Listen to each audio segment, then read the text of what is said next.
नमस्कार दोस्तों, मध्य प्रदेश सामान्य ज्ञान के इस शानदार सेशन के अंदर आपका सभी का स्वागत है।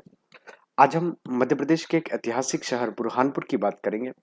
बुरहानपुर में कौन सी ऐसी चीजें हैं जो आपको जानना चाहिए, जहां से आपकी परीक्षा के प्रश्न बनाए जा सकते हैं। तो आइए शुरू करते हैं इस शानदार सेशन को। सबसे पहले बात करते हैं बुरहानपुर की। बुरहानपुर मध्य प्रदेश का एक डिस्ट्रिक्ट है और मध्य प्रदेश के साउथ डायरेक्शन में ये पड़ता है। मध्य प्रदेश के दक्षिण भाग में ये पड़ता है और ये जो मध्य प्रदेश का डिस्ट्रिक्ट है, ये अपनी बॉर्डर महाराष्ट्र राज्य के साथ शेयर करता है, यानी कि इसकी बॉर्डर महाराष्ट्र से लगती है सर। और ये मध्य प्रदेश के साउथ डायरेक्शन में पड़ता है। ये जो इलाका है, ये पूरा सतपुड़ा का इलाका है। यहाँ पे सतपुड़ा पर्वत है और इसी सतपुड़ा पर्वत की वजह से ये बुरहानपुर शहर अपने आप में विख्यात हुआ। क्यों विख्यात हुआ, इसकी बात मैं आगे आपको बताता हूँ। बुरहानपुर शहर में अगर हम बात ताप्ती नदी की नहीं करेंगे तो बात अधूरी रहेगी। बुरहानपुर शहर जो है उसके साउथ डायरेक्शन की यदि बात की जाए, और ये रेड कलर से आपको एक रिवर का फ्रंट दिख रहा होगा। ये रिवर, जिस रिवर पे आप देख रहे हैं, ये ताप्ती नदी है और ताप्ती नदी बुरहानपुर शहर के बिल्कुल साउथ डायरेक्शन में बहती है। और यहीं से ये जो है ताप्ती नदी आपके महाराष्ट्र राज्य के अंदर प्रवेश भी करती हैं। आइए शुरू करते हैं इसके बारे में। यहाँ पर बुरहानपुर के अंदर एक स्थान है असीरगढ़, और इस असीरगढ़ के अंदर यहाँ का दुर्ग है, असीरगढ़ का किला या असीरगढ़ का दुर्ग। असीरगढ़ दुर्ग के बारे में कहा जाता है कि असीरगढ़ दुर्ग जो है, इसका निर्माण आशा राजा अहिर के द्वारा करवाया गया था। आशा राजा अहिर के द्वारा इसका निर्माण किया गया था। अगर हम बुरहानपुर शहर की बात करें तो फारूकी वंश जो था उसने बुरहानपुर शहर को बसाया था। और फारूकी राजाओं ने यहाँ पे लगभग 200 सालों तक शासन किया है, 200 सालों तक। लेकिन बाद में फिर मध्यकाल आते आते मध्यकालीन इतिहास की यदि बात की जाए तो मध्यकालीन इतिहास में इस बुरहानपुर शहर के अंदर मुगलों का आधिपत्य रहा, क्योंकि 1601 के अंदर असीरगढ़ के इस किले को जीत लिया जाता है। और असीरगढ़ के इस किले को जीतने के बाद अकबर दक्षिण को विजय करता है, यानी कि दक्षिण को जीतता है। तो अकबर 1601 में अपनी अंतिम विजय यात्रा के दौरान लगभग 4 से 5 दिन इस किले के पास ठहरता है और फिर भी इस किले को नहीं जीत पाता है। तो वो क्या करता है कि यहाँ पे रहने वाले जो सेना थी, उन सेनाओं को ये खरीदता है।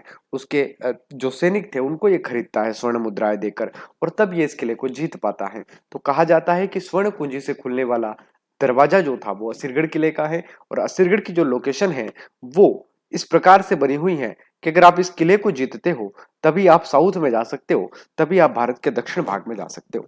तो केवल ये जो किला है, यही मात्र इस बुरहानपुर शहर की पहचान नहीं है। इस शहर की पहचान है यहाँ की उत्कृष्ट शैलियों में बने बहुत सारे आर्किटेक्चर, यहाँ के लोग, यहाँ की ताप्ती और यहाँ पर रहने वाली साजी संस्कृति में घुल मिल गए भारतीय इतिहास के वो तमाम पन्ने जो आज भी हमें भारतीय इतिहास की याद दिलाते हैं कि ये शहर कितना भव्य रहा होगा, यहाँ की संस्कृति कितनी भव्य रही होगी। क्योंकि उसकी भव्यता का एक शानदार उदाहरण हम यहाँ जाके देख सकते हैं कि यहाँ पर किस प्रकार से हिंदू, सिख, मुस्लिम और भी ट्राइबल्स, कोरकू ट्राइब्स यहाँ पे रहती हैं। तो बहुत सारी साझी संस्कृति जो है यहाँ पे देखने को मिलती है। अंग्रेज बहुत बार ये तक कहते थे कि भारत जो है, भारत कोई देश नहीं है, ये अलग अलग धर्मों के हजारों धर्मों का एक टुकड़ा मात्र है। तो अंग्रेज भी बहुत सारे इसके ऊपर चीजें करते हैं। तो अब मैं आपको बताता हूँ कि बुरहानपुर शहर के अंदर असीरगढ़ के किले का नाम आपने सुना है, तो असीरगढ़ का दुर्ग तो यहाँ पे है ही है, लेकिन इसके अलावा भी बहुत सारी चीजें आपको बुरहानपुर शहर के बारे में मिलती हैं। ये है शाही हमाम। ये एक रॉयल बाथ था रानी का, यानी कि मुमताज जो थी शाहजहां की बेगम, शाहजहां की बेगम का एक रॉयल बाथ हुआ करता था। और ये रॉयल बाथ जो है यहाँ की एक पहचान है, बुरहानपुर शहर की पहचान है। और ये है यहाँ का रॉयल बाथ। कहा जाता है कि जो ताजमहल है, आपका आगरा का ताजमहल, उसका जो आर्किटेक्चर है, उसका जो डिजाइन है, वो इसी से प्रेरित है। कहा जाता है कि जब मुमताज की डेथ होती है तो शाहजहां जो ताजमहल था वो यहीं बनवाने वाले थे। शाहजहां कहते थे कि ताजमहल जो बनेगा वो यहीं बनेगा। लेकिन बाद में बहुत सारे इंजीनियर्स वगैरह जब ताप्ती नदी के किनारे पर ये जांच करते हैं कि क्या यहाँ ताजमहल बनाया जा सकता है, तो उन्हें पता चलता है कि ये जो भूमि है, इस भूमि पर अगर ताजमहल किसी भी प्रकार से बनता है तो वो सुरक्षित नहीं रह पाएगा, काफी टाइम तक नहीं रह पाएगा। और शाहजहां का ये भी मानना था कि जो ताजमहल है उसका अश्क जो है वो दिखना चाहिए पानी के अंदर, और ताप्ती का पानी इतना नहीं होता है, यमुना का पानी जितना होता है, क्योंकि आगरा में जो ताजमहल है यमुना के किनारे बना हुआ है और वहां पे वो पानी के अंदर दिखाई देता है। जबकि ताप्ती का वाटर जो है वो इतना नहीं होता है, पानी इतना नहीं होता है, क्योंकि सदा नीरा नदी नहीं है, ताप्ती बैतूल से निकलती है और इतना पानी इसमें नहीं होता है। तो ये भी एक कारण था कि 6 मंथ तक जो बेगम थी मुमताज, उनकी कब्र का जो है इंतजार किया गया और उनको सुरक्षित रूप से उनके शव को रखा गया। और बाद में ये डिसीजन लिया गया कि ताजमहल यहाँ नहीं बनेगा, ताजमहल आगरा में बनेगा। और यहाँ पर आज भी उनकी कब्र है, जिसे काला ताजमहल या ब्लैक ताजमहल कहा जाता है। तो ये शाही हमाम है, और शाही हमाम का मतलब होता है कि यहाँ पे जो बेगम थी मुमताज वो नहाती थी, और जो शाही हमाम है उसके ही आर्किटेक्चर से प्रेरित है हमारा ताजमहल। तो इसको भी आप थोड़ा सा ध्यान रखिएगा। आगे बढ़ते हैं। ये है दरगाह हकीमी। ये दरगाह हकीमी भी यहाँ की एक संस्कृति, साझी संस्कृति का एक जीवट उदाहरण है, हमको देती है। This dargah stands on a beautiful sprawling gardens and is the tomb of the Dawoodi Bohra. जो लोग हैं, बोहरा समाज जो है उनसे संबंधित है, और इससे संबंधित ये जो पूरी की पूरी दरगाह है। तो इसके बारे में भी आप थोड़ा सा ध्यान रखिएगा कि बुरहानपुर शहर के अंदर दरगाह हकीमी मिलती है। व्यापम ऐसे प्रश्न पूछता है, व्यापम दरगाह हकीमी कहाँ है, किस शहर में आता है, ऐसा प्रश्न आपसे पूछ सकता है, तो जरूर याद रखिए। आगे बढ़ते हैं। यह है जामा मस्जिद। इसे हार्ट ऑफ बुरहानपुर भी कहा जाता है। ये बुरहानपुर का दिल है, और इतिहास के पन्नों में इसका नाम इसलिए भी मिलता है क्योंकि एक बहुत ही शानदार आपको यहाँ पे चीज मैं बताता हूँ कि यहाँ पे एक अभिलेख लिखा हुआ है, एक स्क्रिप्ट लिखा हुआ है, और इस अभिलेख के अंदर इतनी शानदार चीज है कि यहाँ पे जो अभिलेख है उसमें संस्कृत भाषा का प्रयोग हुआ है ना। और विश्व में या भारत में अगर आप कहें तो कहीं भी ऐसे आर्किटेक्चर नहीं मिलते हैं कि कहीं मस्जिद के अंदर संस्कृत भाषा में अभिलेख मिला हो। तो यहाँ पे अरबी के अलावा संस्कृत भाषा में भी अभिलेख मिला है। ऊपर आपकी अरबी है और नीचे संस्कृत भाषा में अभिलेख यहाँ पे मिला है, और ये जामा मस्जिद है। इसके बारे में आप थोड़ा सा ध्यान रखिएगा।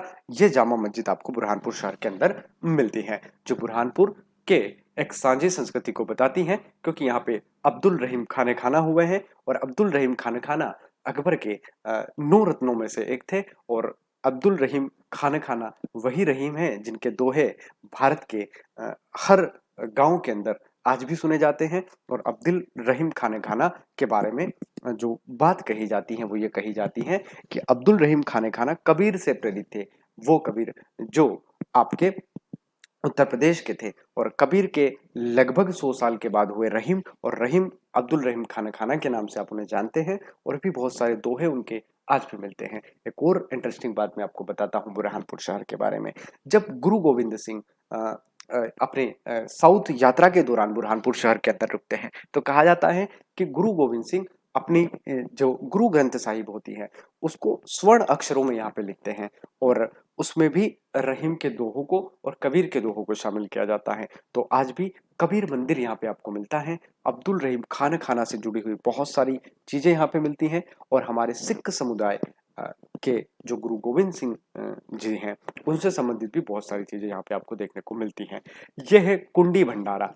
एक्चुअल में भारत के अंदर जो लोग हैं या हमारे जो स्टूडेंट्स हैं वो इसे खूनी भंडारा कहते हैं, लेकिन ये खूनी भंडारा नहीं, कुंडी भंडारा है। कुंडी भंडारा, और कुंडी भंडारे का मतलब होता है कि ये एक ऐसा टेक्निक है जिसके द्वारा आज भी 80 मीटर से नीचे से भी ज्यादा पानी को ऊपर खींचा जाता है, बिना किसी पंप, बिना किसी मोटर से। तो ये एक आर्किटेक्चर या कह सकते हैं टेक्निक्स था मुगल लास का या मुगल लोगों का, जिन्होंने अपनी कैनाल्स के द्वारा पानी के फ्लो को या पानी को आगे बढ़ाने के लिए इस प्रकार की टेक्निक्स का यूज किया, और इसे कुंडी भंडारा के नाम से जाना जाता है। कुंडी भंडारा जो है आपको बुरहानपुर में मिलेगा अलग अलग जगह पर, और ये एक ऐसा टेक्निक था जिसके द्वारा बहुत नीचे से पानी बिना किसी पंप की सहायता से आज भी ऊपर आता है, और ये एक बहुत शानदार टेक्निक थी उस जमाने की। इससे जो पानी ही था वो अलग अलग हिस्सों में पहुंचाया जाता था। ठीक है सर, ये है शाही किला। The things word definitely this the would have been the location of the world famous Taj Mahal. ये जो शाही किला है, इस किले को इस प्रकार बनाया गया है जिस प्रकार ताजमहल को बनाया गया है। ताजमहल जिस प्रकार ताप्ती नदी के किनारे पर ताजमहल जो है जिस प्रकार यमुना नदी के किनारे पर है, उसी प्रकार से शाही किला यहाँ पे आपको दिखाई देता है। और ये हमें मुगल एम्पायर की याद दिलाता है कि उस समय ये शहर कितना भव्य, कितना विशाल और कितना उत्कृष्ट रहा होगा। और इसके जो आर्किटेक्चर्स हैं, इसके जो हिस्टोरिक आर्किटेक्चर्स हमको मिल रहे हैं, वो इस बात की गवाही देते हैं कि जो भी आर्किटेक्चर हमको यहाँ से मिले हैं, ये शायद इतिहास से भी ज्यादा पुराने हैं। और ये एक पुरातत्व संस्कृति का क्षेत्र रहा होगा बुरहानपुर शहर, क्योंकि मध्यकाल के आर्किटेक्चर तो यहाँ बहुत मिले हैं, लेकिन बहुत पुरानी कहानियां भी बुरहानपुर के बारे में मिलती हैं। कहा जाता है कि गंगा का जो प्रताप था उसको गंगा के प्रताप को बढ़ाने के लिए नारद ने यहाँ पर तपस्या की थी। और नारद ने अपने एक अंगूठे पर खड़े रहकर ताप्ती को मनाया था और ताप्ती को कहा था कि आप अपने पावर को कम कीजिए ताकि गंगा इस पृथ्वी पर आ सके। और ये कहानियां भी अलग अलग इतिहासकारों के द्वारा अलग अलग कहानियों के रूप में हमको मिलती हैं कि गंगा जो थी, गंगा नदी जो थी, उसने अपने धरती पर आने के लिए एक बात रखी कि मैं तभी इस पृथ्वी पर आऊंगी जब ताप्ती का पावर कम होगा। तो कहा जाता है कि नारद ने यहाँ पर तपस्या की थी। तो ये भी एक किंवदंती, एक कहानी मिलती है। तो आप इसका भी जो है इसे देख सकते हैं।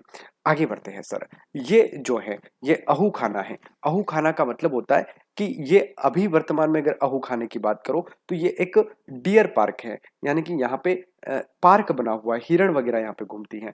लेकिन ये उस समय में हंटिंग के लिए विख्यात था। यहाँ पे लोग रहते थे, यहाँ पे राजा रहते थे ताकि वो शिकार कर सके। तो ये जो है आहू खाना है। और व्यापम यहाँ से आपसे प्रश्न पूछ सकता है कि आहू खाना मध्य प्रदेश के किस जिले के अंदर, किस शहर के अंदर आपको मिलता है? तो ये बुरहानपुर शहर के अंदर मिलता है। और इसको आप याद रखिएगा, इसे आहू खाना कहा जाता है। क्या कहा जाता है? आहू खाना कहा जाता है। आगे बढ़ते हैं। ये ताप्ती घाट है। ताप्ती रिवर यहाँ पे फ्लो करती है। मैंने आपको बताया था कि ताप्ती रिवर जो है ये बुरहानपुर से ही महाराष्ट्र वाले इलाके में प्रवेश करती है और महाराष्ट्र में प्रवेश करने के बाद ये आगे की ओर बढ़ती है। तो बुरहानपुर शहर पूरी तरीके से ताप्ती नदी के किनारे पर बसा हुआ है और यहाँ पे ताप्ती घाट भी आपको देखने को मिलता है। तो ये ऐतिहासिक शहर अपने साझी संस्कृति, अपनी भव्य उत्कृष्ट आर्किटेक्चर और अपने मिडाइवल हिस्ट्री के अद्भुत एक काल को लेकर आज भी विख्यात हैं। लेकिन ताजमहल के बनने के बाद इसके महत्व को थोड़ा सा कम हो, इसका जो महत्व है वो थोड़ा सा कम हुआ। और आज भी इतिहास के अंदर बुरहानपुर शहर एक छोटे से शहरों में बसा है।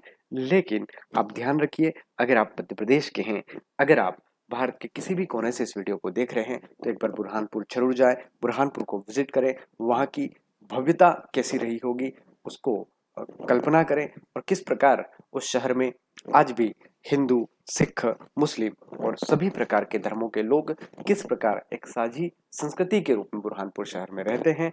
बहुत बहुत धन्यवाद। जय हिंद।